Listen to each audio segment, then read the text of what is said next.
कधी असं झालंय का तुमच्यासोबत? मनातून तुम्हाला माहीत असतं, हे नातं तुम्हाला दुखावतंय. तुमचा आत्मविश्वास कमी करतोय. तुम्हाला मानसिकरित्या थकवतोय. तरीसुद्धा तुम्ही ते नातं सोडत नाही. आणि स्वतःलाच विचारता, मला माहीत असूनही मी अजून इथेच का अडकलोय? जर तुम्ही कधी असा विचार केला असेल, तर लक्षात ठेवा, ही कमजोरी नाही, ही मानवी मनाची सायकॉलॉजी आहे. आज आपण समजून घेणार आहोत, लोक टॉक्सिक नातं का सोडू शकत नाहीत आणि त्यामागे कोणते मानसिक कारणं असतात.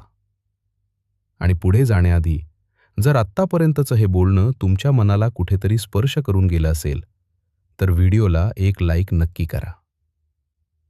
असा कोणी आहे का जो एखाद्या नात्यात अडकलेला आहे आणि बाहेर पडायचं धाडस करू शकत नाही? त्याच्यापर्यंत हा व्हिडिओ शेअर करा.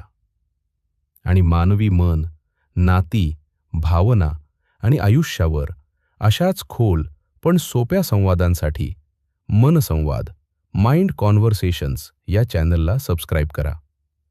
बेल आयकॉन दाबा, कारण कधीकधी एक व्हिडिओही एखाद्याचं आयुष्य बदलू शकतो. आता मुद्द्यांकडे वळूया. खरं तर टॉक्सिक नातं म्हणजे काय? जिथे तुम्हाला वारंवार दुखावलं जातं, कमी लेखलं जातं, तुमच्या भावनांना किंमत दिली जात नाही आणि तरीही तुम्ही स्वतःलाच समजावता, हेच तर प्रेम असतं. सगळ्यात पहिलं कारण म्हणजे भावनिक गुंतवणूक. आपण एखाद्या नात्यात फक्त त्या व्यक्तीशी नाही, तर आठवणींशी जोडलेलो असतो. सुरुवातीचे दिवस, तो किंवा ती जसा किंवा जशी आधी होता किंवा होती, ते हसणं, ते बोलणं, ते स्वप्न. मन म्हणतं, हे सगळं मी कसं सोडू? नातं आज त्रास देत असतं, पण भूतकाळ गोड वाटतो. आणि म्हणून वर्तमानातला त्रास आपण दुर्लक्ष करतो. दुसरं मोठं कारण म्हणजे आशेचा सापळा. टॉक्सिक नात्यात अडकलेली माणसं एका गोष्टीवर जगत असतात. कधीतरी सगळं बदलेल. तो बदलतोय. ती समजून घेतेय. हा फक्त फेज आहे. पण सत्य असं आहे, की तुम्ही ज्या माणसावर प्रेम करता, तो सध्या अस्तित्वातच नसतो. तो फक्त तुमच्या डोक्यात असलेला एक बदललेला व्हर्जन असतो. आशा सुंदर असते, पण तीच आशा कधीकधी तुरुंग बनते. तिसरं कारण, एकटेपणाची भीती. बऱ्याच लोकांना टॉक्सिक नातं दुखावतं, पण एकटं राहणं त्यांना जास्त भयानक वाटतं. मन म्हणतं, हे नातं गेलं तर माझ्याकडे कोणीच उरणार नाही. मला कोणी समजून घेणार नाही. म्हणून लोक ठरवतात, दुखणं चालेल, पण एकटं नको. हळूहळू दुखणंही सुरक्षित वाटायला लागतं. चौथं कारण, स्वतःची किंमत कमी वाटणं. टॉक्सिक नात्यात तुम्हाला वारंवार असं वाटायला लावलं जातं की तू जास्त अपेक्षा करतोस. तुझ्यातच काहीतरी कमी आहे. तुझ्याशिवाय मी कोणालाच नको. आणि हळूहळू तुम्ही हे सगळं मान्य करता. मग वाटतं, माझ्यासारख्याला यापेक्षा चांगलं नातं मिळणारच नाही. पाचवं आणि खूप महत्त्वाचं कारण म्हणजे ट्रॉमा बॉन्डिंग. टॉक्सिक नात्यात दुखणं आणि प्रेम एकत्र मिसळलेलं असतं.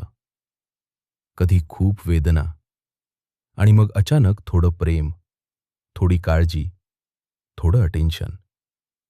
मेंदू गोंधळतो. मेंदू शिकतो. दुखल्यानंतर मिळणारं प्रेम खूप खास असतं. आणि मग तुम्ही त्या माणसावर नाही, तर त्या इमोशनल रोलर कोस्टरवर अडिक्टेड होता. सहावं कारण, समाज आणि लोक काय म्हणतील. खास करून लग्न, कुटुंब, लाँग टर्म नात्यांमध्ये. लोक म्हणतात, थोडं ॲडजस्ट कर. सगळ्यांच्या आयुष्यात त्रास असतो. इतक्या वर्षांचं नातं कसं सोडणार? पण कुणी विचारत नाही, तुला रोज कसं वाटतं? लोक तुमचं आयुष्य जगत नाहीत. पण निर्णय मात्र देतात. 7वं कारण, टॉक्सिक सवयी नॉर्मल वाटायला लागतात. जर लहानपणापासून भांडण, कंट्रोल, दुर्लक्ष हेच पाहिलं असेल, तर मन म्हणतं, हेच तर नॉर्मल आहे. आणि जेव्हा टॉक्सिक गोष्ट नॉर्मल वाटते, तेव्हा हेल्दी नातं अस्वस्थ वाटायला लागतं. आता एक महत्त्वाचा प्रश्न, टॉक्सिक नातं सोडणं म्हणजे स्वार्थीपणा आहे का? नाही, अजिबात नाही. स्वतःला वाचवणं हा स्वार्थ नाही. तो सेल्फ रिस्पेक्ट आहे. प्रेम म्हणजे भीती नाही, गोंधळ नाही, स्वतःला हरवणं नाही.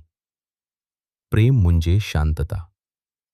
आणि शेवटी आज स्वतःला हा एक प्रश्न विचारा. मी या नात्यात आहे कारण मला प्रेम मिळतंय की फक्त सोडायची भीती वाटतेय?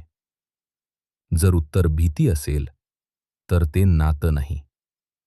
तो फक्त सवयींचा सापळा आहे.